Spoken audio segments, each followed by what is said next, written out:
Welcome back, college basketball fans, to Hoops HD. This is Woo-hoo!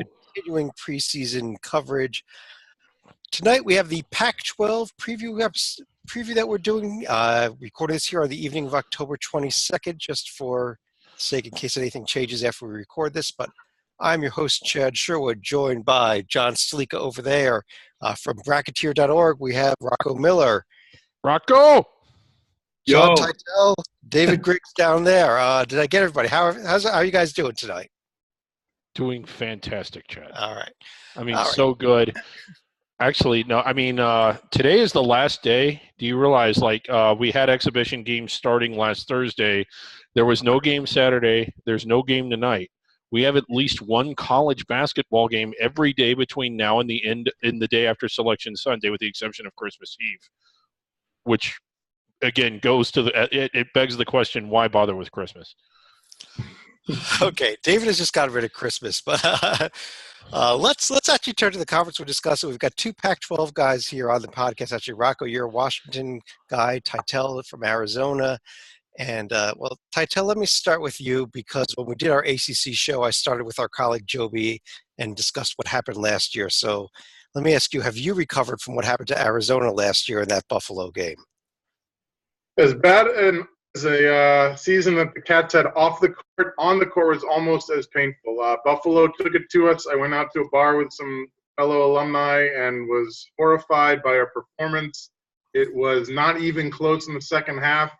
And to my chagrin, I turned today to the AP rankings, preseason rankings, and they had the nerve to have, in the others receiving votes category, Arizona 14, Buffalo 14. Just to stick it to me one last time. Well, Rocco, last season for the Pac-12 as a whole, Arizona was the only team not to actually make it into the round of 64. Two other teams in the tournament, Arizona State and UCLA, both in the first four, both lose, only 3 bids. Was this just as bad of a season as we've ever seen from a power conference last year? It may have been in the way that we term power conferences these days. It was pretty bad, and that was after a 1-8 bowl season when 9 bowl teams made it through. And fortunately, Utah football was the only team to get a win between both postseasons, and I believe that was in the Heart of Dallas Bowl. So I don't think it was a year anybody was proud of. I think the Pac-12 last year went through a lot. We'll get into that as the show goes on with a lot of teams involved, a few of the teams at least involved with the FBI investigation and some different issues across the league. So let's hope for a better year this year. Yeah, well, we'll see what happens with all the FBI stuff, I guess, at some point here. But right. Let's actually turn to this season. And Titel, let me start with you. Let me go back to you, actually. Who is your pick to win the Pac-12 this season, especially in light of what's happened at your school? I don't know that there's a clear-cut favorite for a couple of reasons. One, there was so much talent, not that the talent helped them make any noise in the tourney, that went out the door last year to the draft. 3, I believe, first-round picks from the 12 schools combined.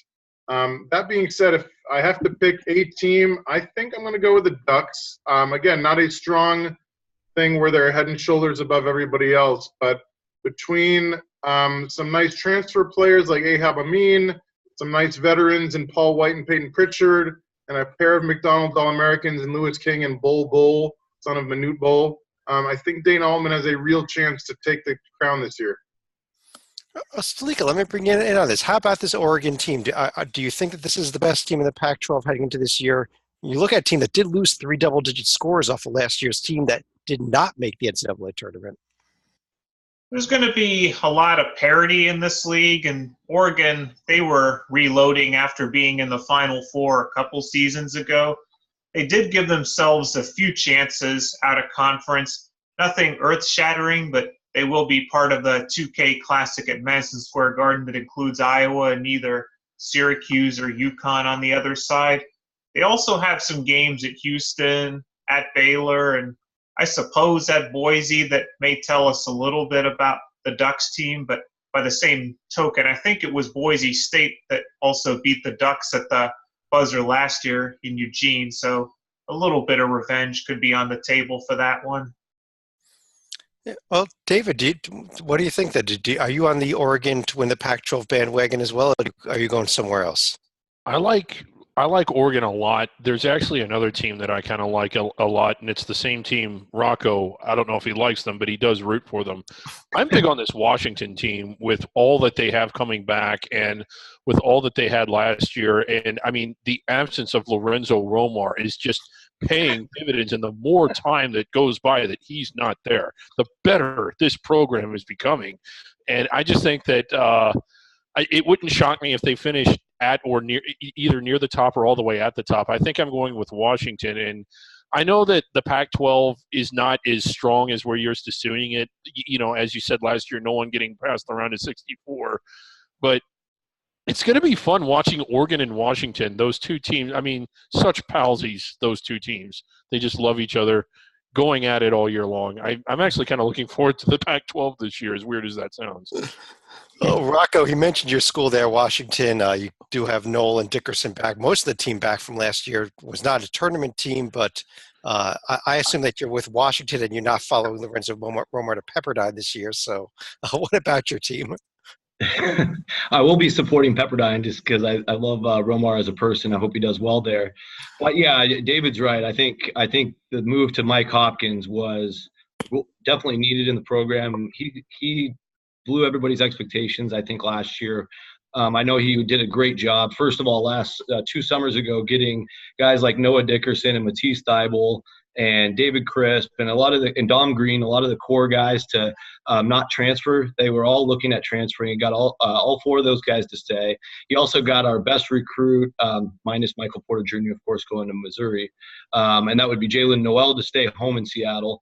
And Noel now coming into his sophomore year, I think he had a great first 3 months of last season, hit a little bit of a wall in February and showed some fatigue and didn't shoot very well the last 2 months of the year. I think he's worked out really hard over the offseason to get ready for this year. I think there's in Chad, actually, there's nobody missing from last year. Everybody's back that played any kind of minutes. And then you add Jamal Bay, who's the Nevada State Player of the Year. I will be interested to see how many minutes he gets. You've got Jay-Z's nephew, Nas Carter, who's going to be a sophomore now. He's got a lot more experience. Hamir Wright's another quality sophomore off the bench from New York.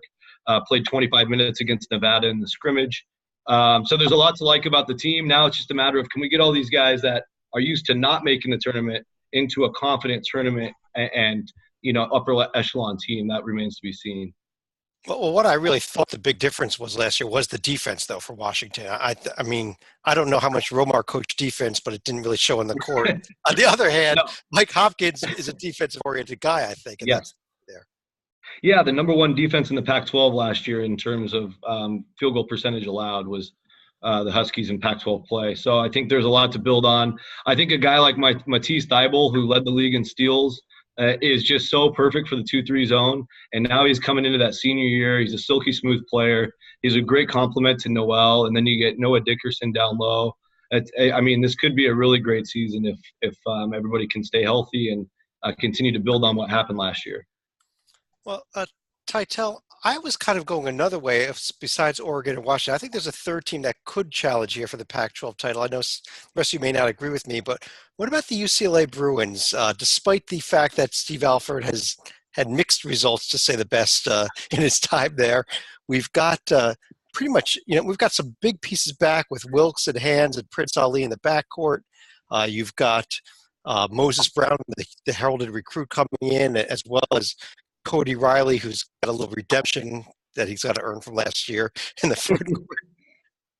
I think you covered all the talent. I mean, when you have guys like Wilkes and Hands and Brown, who are all past McDonald's All-Americans, you can see that he's a great recruiter. Obviously, when you're going in and only making the first 4 and then losing to the Bonnies, I think there's some questions about the on-court coaching and the preparation and the execution of the plan and stuff. But on paper, the talent is great.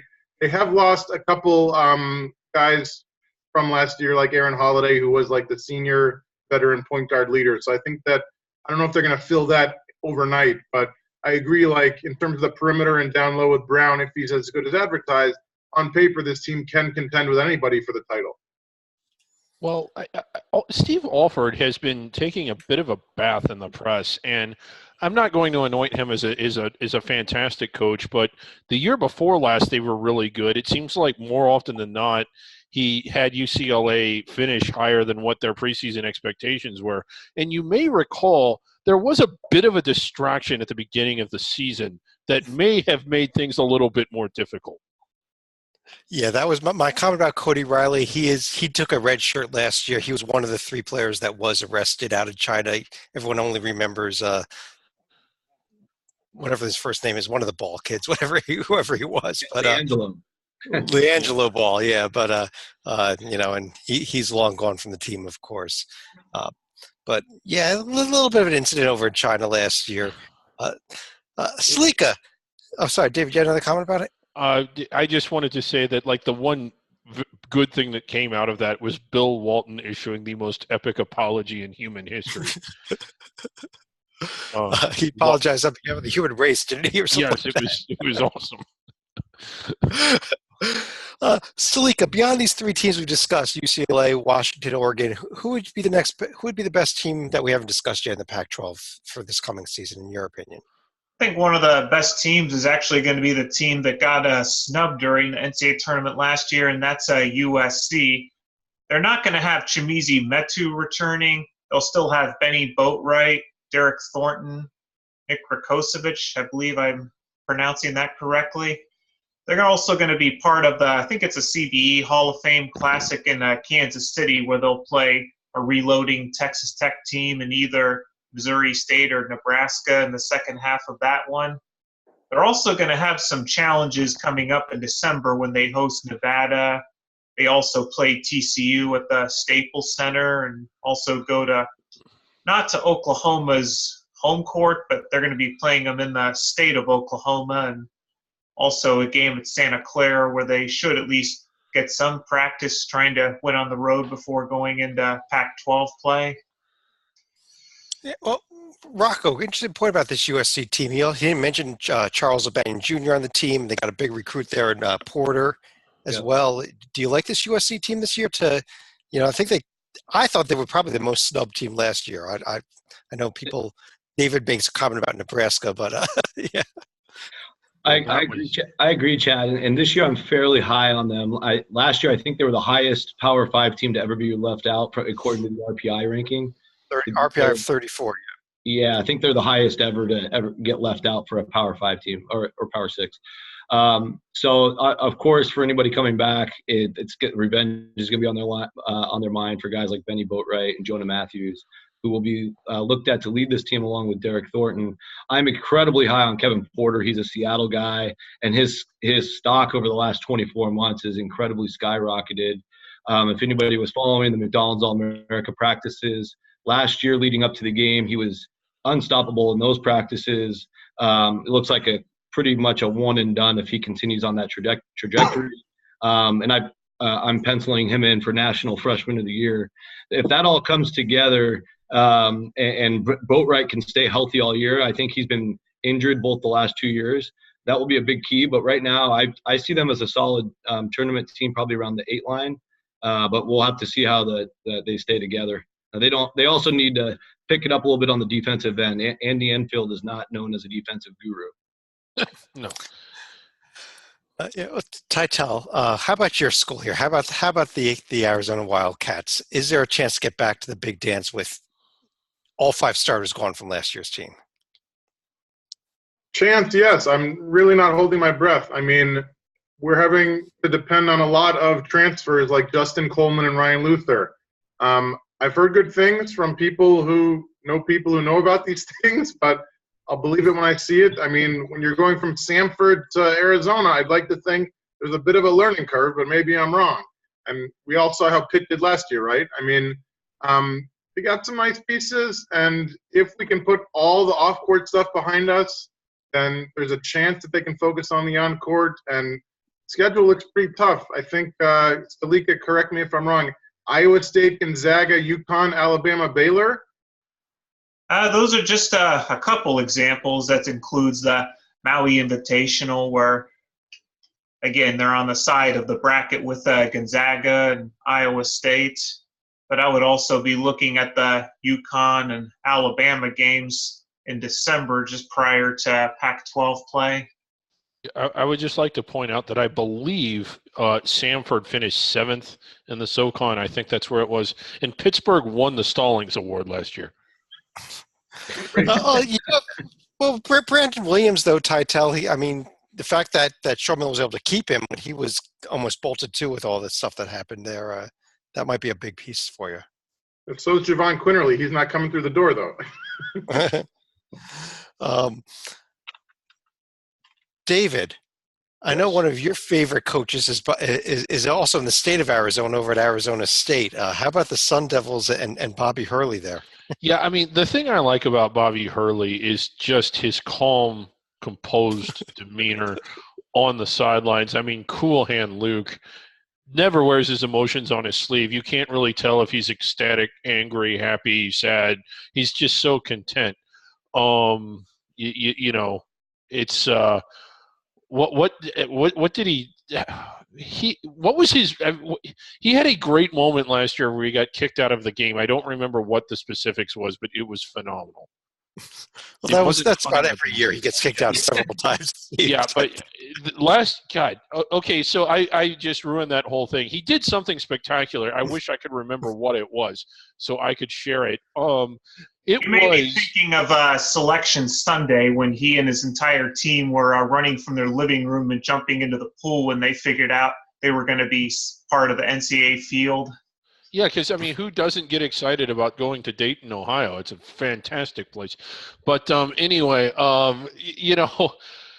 Arizona State last year had one of the greatest Novembers and Decembers ever, winning at Kansas, beating Xavier. Both of those teams, Kansas a Final Four team, Xavier a 1 seed. I want to say Kansas was also a 1 seed. Just an incredible profile to win that 2 games like that away from home. And they had one of the most epic meltdowns ever where I think they lost 9 of their last 12 and then barely got into the tournament and did not even get to the round of 64. It was one of the more bizarre seasons ever. I like to poke fun at Creighton for all of the years they've had like that, but this one was more Creighton than Creighton. It was ridiculous. Yeah, they ended up finishing 8-10 in the Pac-12, but to get in as 8-10 and when there's only 3 bids in the conference is actually kind of impressive. Yeah. It shows how much they did do non-conference. But Rocco, what about the team on the court this year? Bringing in Rob Edwards from Cleveland State, where he was a big-time scorer, for example. Can this team actually get into the tournament more solidly this year?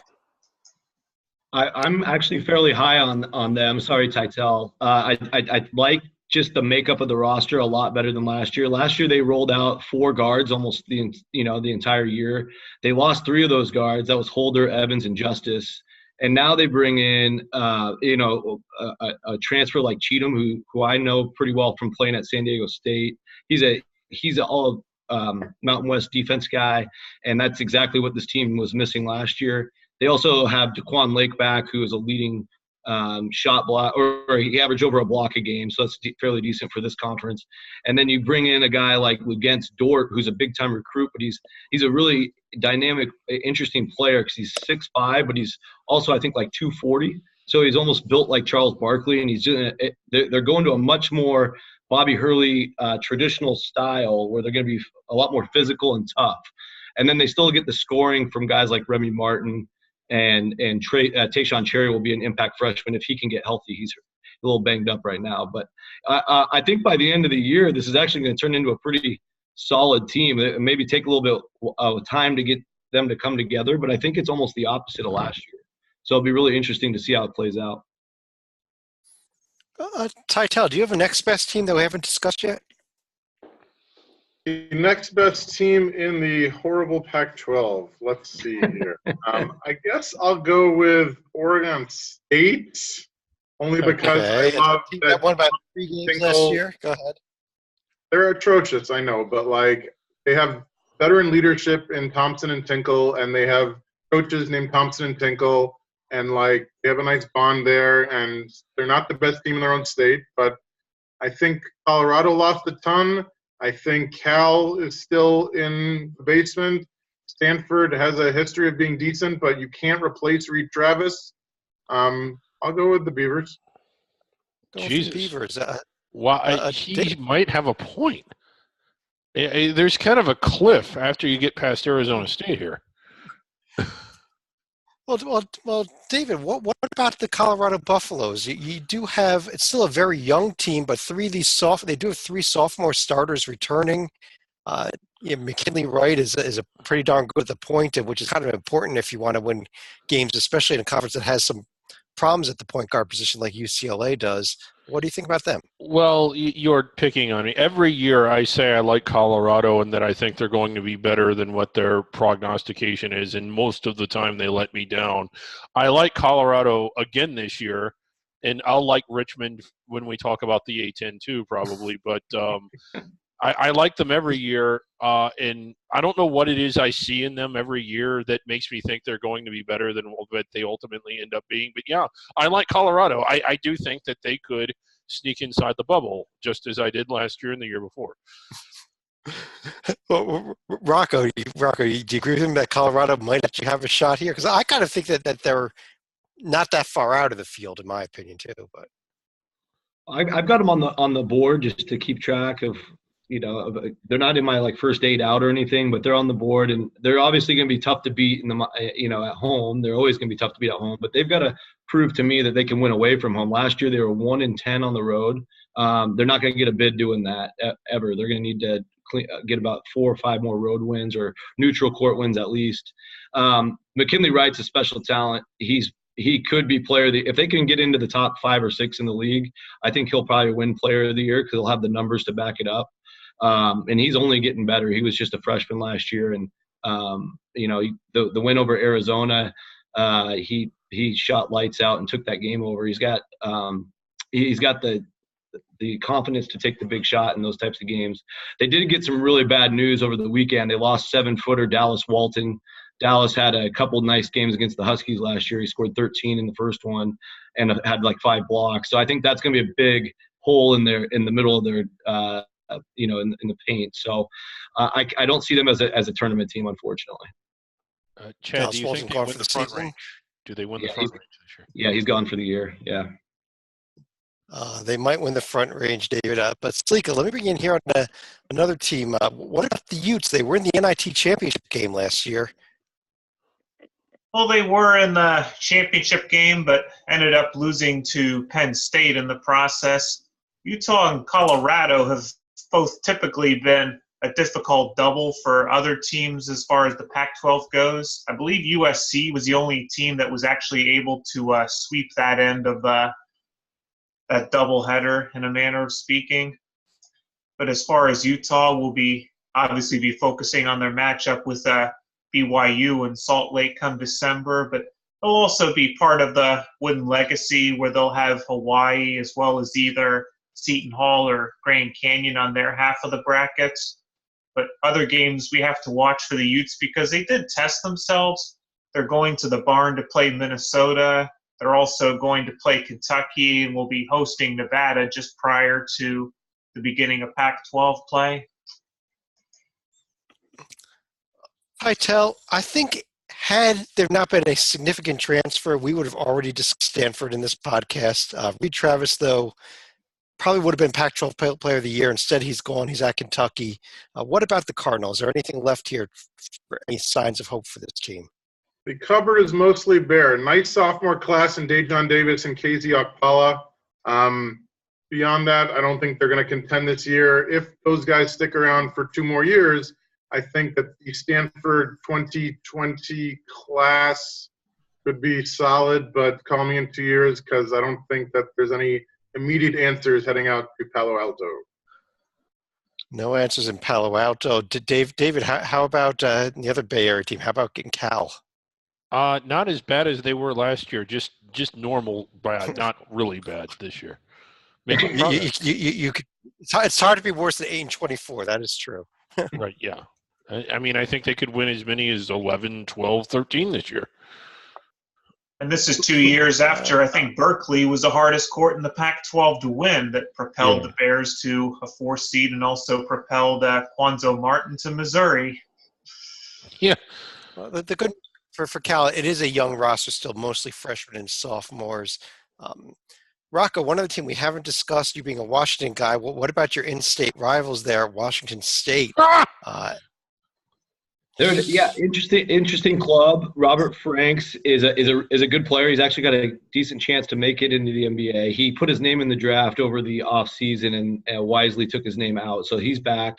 And then they were able to steal away a pretty good JUCO transfer. He's a top 20 JUCO guy. He was supposed to go to Kent State, so you can see the type of talent Wazoo's going after. But they got him to leave Kent State and come to Wazoo. That's Ahmed Ali. He should be running, I think, the point guard position this year between him and Deontay Daniels. Carter Skeggs can also shoot.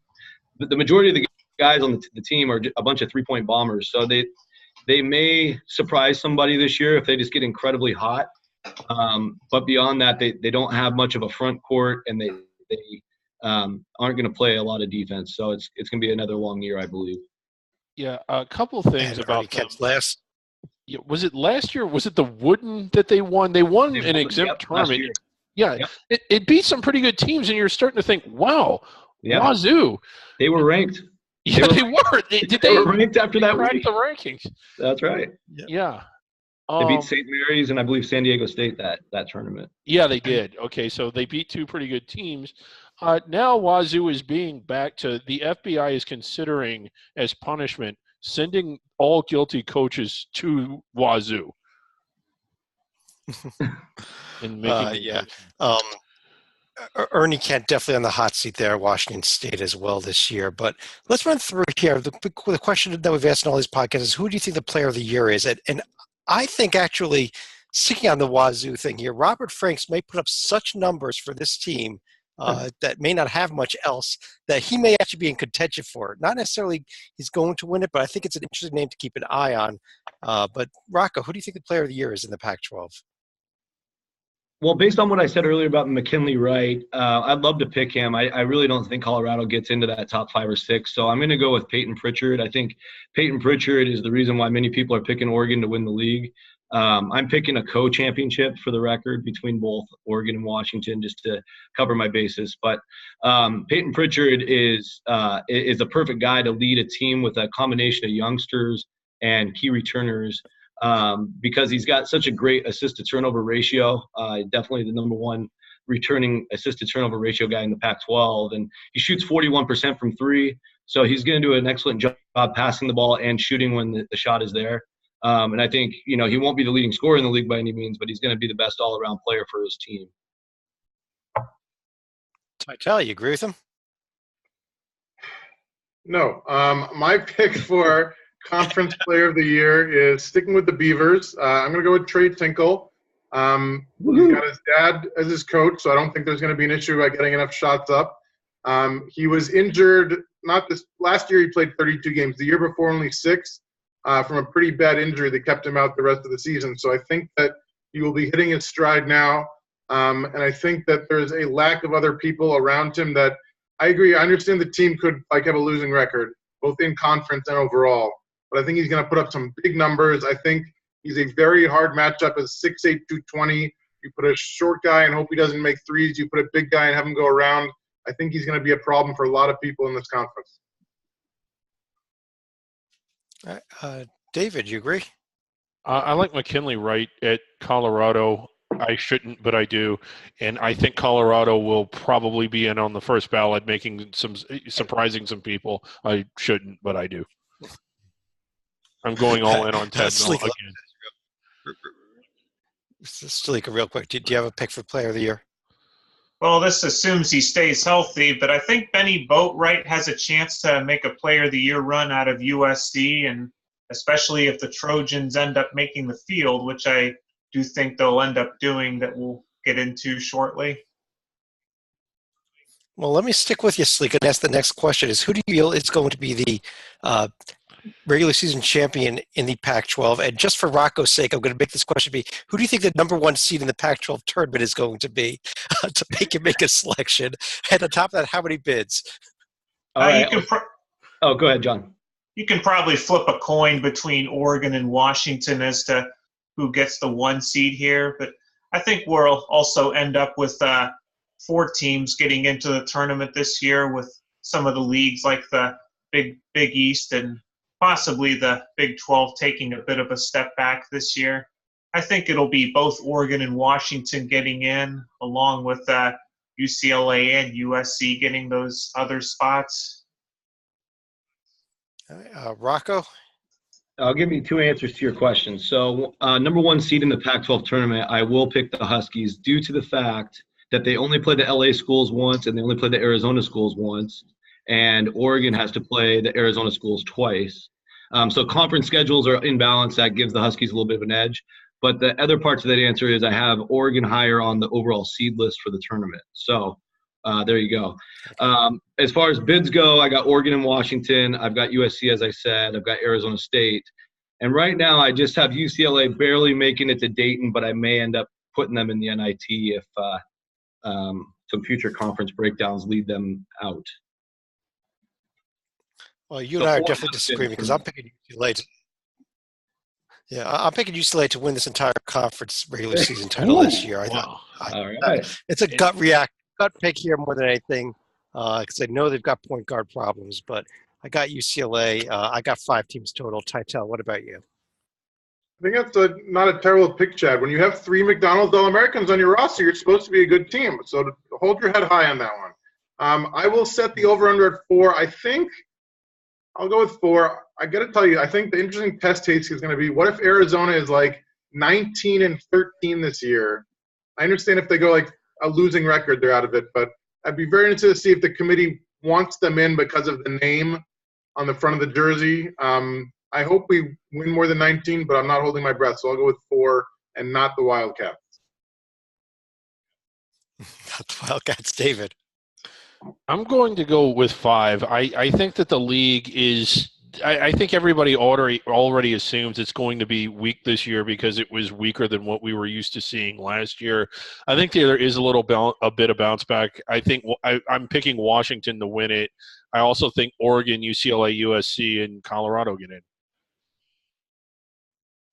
Okay. On that note, let's move through any final thoughts on the Pac-12 conference. And Tytel, let me swing back to you.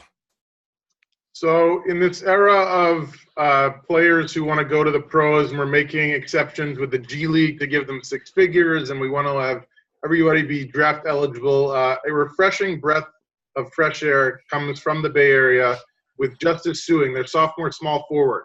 His dad, also named Justice, played pro basketball overseas. You think, oh, like this kid wants to be like his dad. He wants to play pro basketball. He wants to become, wait for it, an orthopedic surgeon. And I hope that he gets his good Cal education and makes his dream come true. All right, Salika. For a conference that prides itself as the Conference of Champions, it's hard to believe that it's been 21 years since the Pac-12, or Pac-10 as it was back then, has produced a national champion. And that would have been the Arizona Wildcats back in 1997. In fact, I don't think they've even had a team in the national title game since UCLA back in 2006. Thanks, John. I believe UCLA was the last one. Rocco. Yeah, so it's another preseason where nobody can really decide or agree upon who the top 3 or 5 teams are, or actually agree on the same order. So what does that usually mean? Advantage Utah. Nobody runs more complex sets than Coach K's teams. Nobody has a bigger front line than Coach K's teams, and this is the Larry K, of course. And I think every time we overlook Utah, they seem to overperform. So don't be surprised if for the 5th straight year, Utah finishes in the top 4 in this league. And our colleague Lee Del Vecchio is going to be all over that. He's always big on Utah. David is a team, David, it's a matchup nightmare. Kind of what I'm kind of repeating what should have been my final thought earlier. I do think that this league is going to bounce back, and while it won't be putting 7 and 8 teams in like maybe the ACC or the SEC, who we're about to talk to, or if we've talked about already, depending on where everything is on the page. I don't know. It might be up there or down there, but I do think that they're going to put 4 or 5 in, and that the teams that do get in are going to be better positioned than what they were a year ago. And again, I still think that that was more of an anomaly than anything else, and that there's more teams that have improved in this league than not, and it's going to be stronger than what it was last year.